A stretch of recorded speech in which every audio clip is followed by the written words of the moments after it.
I'm often asked what got me started making ginger beer, and I have to say it was quite a kind of convoluted route. And one thing I used to do, I made sourdough bread. I had a sourdough culture that I'd started in London years and years ago with organic flour and water there.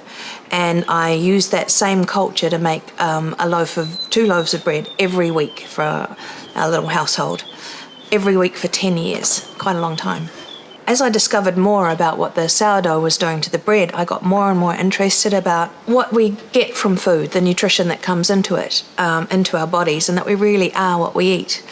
I started building the garden that's out here in the backyard and spending more time trying to get food straight from my garden onto my table. And I realised that this was difficult for a lot of people. And if you're going shopping at the supermarket, it seems like 90% of the food is preserved. It's in a jar, it's in a can, something like...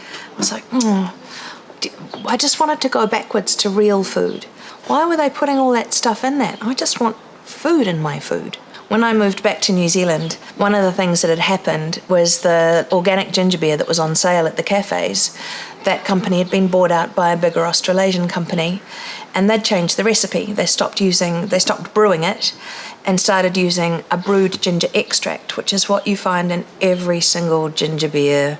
Pretty much mass-produced ginger beer has got on the label on the side, it says carbonated water, brewed ginger extract. Well, actually, usually it goes carbonated water, sugar, brewed ginger extract, flavourings, preservatives. And I was like, but everyone used to make ginger beer at home. They didn't have flavourings and preservatives.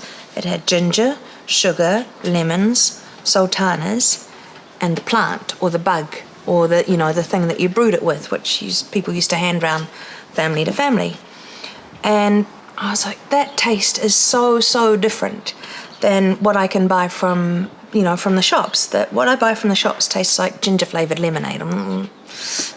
And way too sweet, just not very satisfying. I was like, oh, maybe I should brew some ginger beer. I had a chart on the fridge in the kitchen. I had all of these different brews that I was trying out, different ingredients I was trying out, and all my friends were tasting it and seeing if they thought it tasted any good or not, and I was getting some really interesting feedback.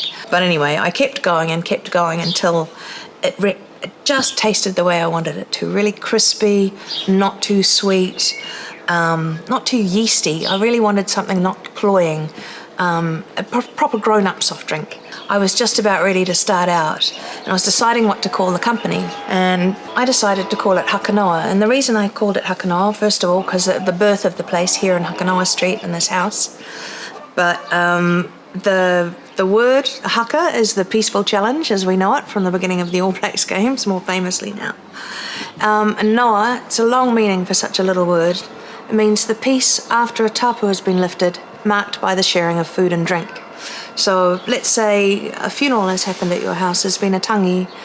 The elders come in and lift the tapu, everyone sits down and has a kai together, and then noa is achieved. Given that I had just, within the year before I started the business, broken up with my husband, been made redundant and moved countries, I did feel like I was under a kind of a tapu, and starting the business was a real change and a real lift for me, so it has very deep personal meaning as well.